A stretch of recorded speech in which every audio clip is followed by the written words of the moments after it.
Bonjour, c'est encore Fabien du blog L'Essentiel des parents.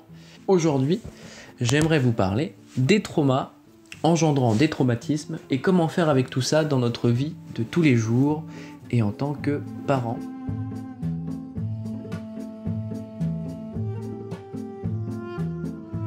Je vais vous parler des deux catégories de traumatisme, du concept de résilience en quelques lignes, très brièvement, de ce qui vient favoriser la résilience, des conséquences de l'insécurité de l'enfant sur le parcours scolaire, et d'une petite conclusion maison.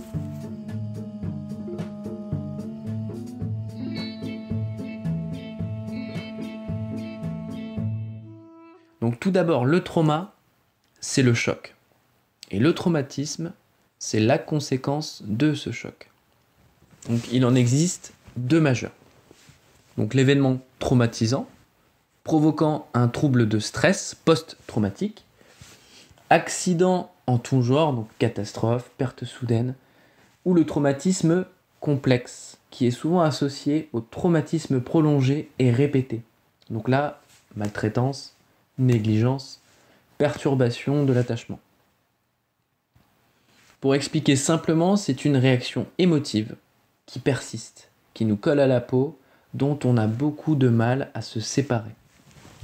Ça nous handicape fortement dans le sens où cela vient compromettre notre sécurité intérieure, notre construction identitaire et la régulation de nos émotions. Ce qui irrémédiablement vient complexifier notre relation et notre rapport à l'autre.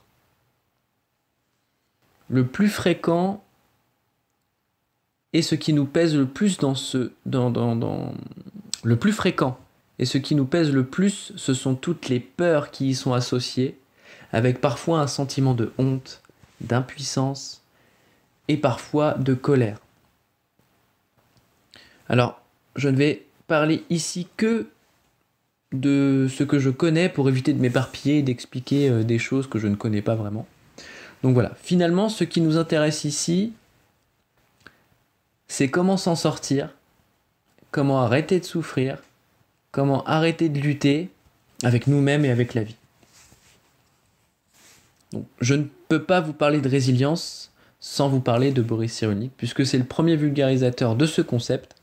Donc la résilience, il n'y a rien de plus simple comme définition, c'est la reprise d'un nouveau développement après un traumatisme. Et finalement, qu'est-ce qui vient favoriser cette résilience ? La sécurisation, la relance, les relations et la culture. Il faut savoir que l'entourage joue un énorme rôle dans la résilience, non seulement une fois qu'un traumatisme est survenu, mais aussi dans le fait d'avoir donné la possibilité de pouvoir résister à un malheur qui survient. En fonction de l'individu, il peut y avoir un traumatisme ou non. C'est aussi une question de sensibilité. Pour qu'un enfant soit résilient, le point essentiel, c'est la sécurisation, mais pas seulement. Il faut sécuriser sa mère aussi. Car si la mère est sécurisée pendant la grossesse, par exemple, elle le transmettra sans le vouloir à son enfant.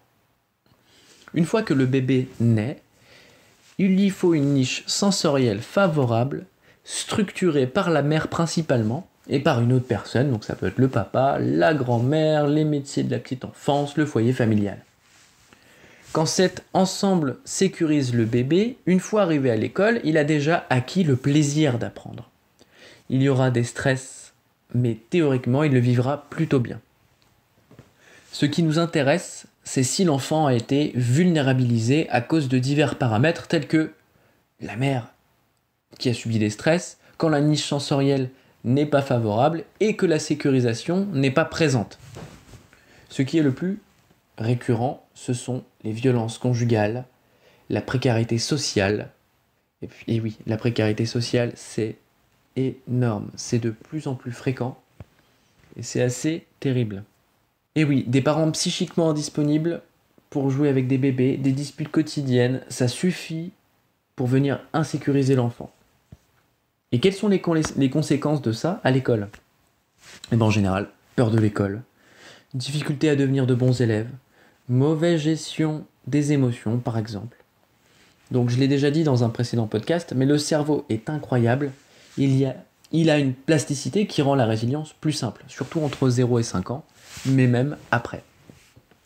En tant que parents, nous nous devons de nous résilier, de reprendre un nouveau développement, de lâcher ce qu'il faut lâcher, de se rendre compte de ce qu'il y a vraiment d'important dans la vie. Il faut accepter de se faire aider, de communiquer, d'entretenir des relations sociales et de retrouver un équilibre nous permettant de reprendre notre vie en main. Nous pouvons tous reprendre un nouveau développement et sortir des diverses impasses que nous nous sommes construits. Il faut tout détruire pour tout reconstruire. Si vous vous reconnaissez dans un profil du parent qui n'a pas sécurisé correctement son enfant, je tiens à vous dire de ne pas culpabiliser, de ne pas vous juger, de ne pas ruiner et accentuer encore un schéma de souffrance. Vous n'êtes pas entièrement responsable, loin de là. Parce que entre le patrimoine générationnel, que ce soit au niveau biologique, naturel et autres, les influences sociales, familiales, culturelles, nos propres illusions, nos représentations, ça représente un nombre incalculable de paramètres qui sont venus vous faire croire que vous étiez le seul responsable. Mais ce n'est pas vrai. La résilience, c'est un long processus qui se tissera jour après jour. Il y aura des échecs, certainement, mais peu importe, pas de jugement. Soyons dans l'acceptation. Que ce soit les parents, les professionnels, une personne lambda, devenons des facilitateurs de vie, des déclencheurs de résilience. Transformons-nous progressivement en des personnes qui prennent conscience de l'importance de l'attachement, de l'amour, des relations, de la vie et de son environnement. Moi, par exemple, je suis toujours en cours de résilience. J'ai été dans la catégorie peur de l'école, élève moyen, mauvaise gestion des émotions, pas de confiance, des angoisses, peu d'estime. Aujourd'hui, je m'occupe des personnes qui sont dans ces mêmes difficultés. Et pour moi, là, ça va beaucoup mieux. Donc, résilions-nous pour que nos enfants puissent avoir les outils contre les événements traumatisants et puissent reprendre d'autres développements et ainsi progressivement, on améliorera notre monde. Le podcast arrive à sa fin, j'espère que ça vous a plu, parce que j'ai encore beaucoup de choses à partager avec vous. Rejoignez-nous sur notre chaîne YouTube et sur les autres plateformes de podcast. Abonnez-vous à nos réseaux Facebook, Insta et Pinterest, mais surtout, likez, partagez et exprimez-vous en commentaire. Je serai ravi de vous répondre.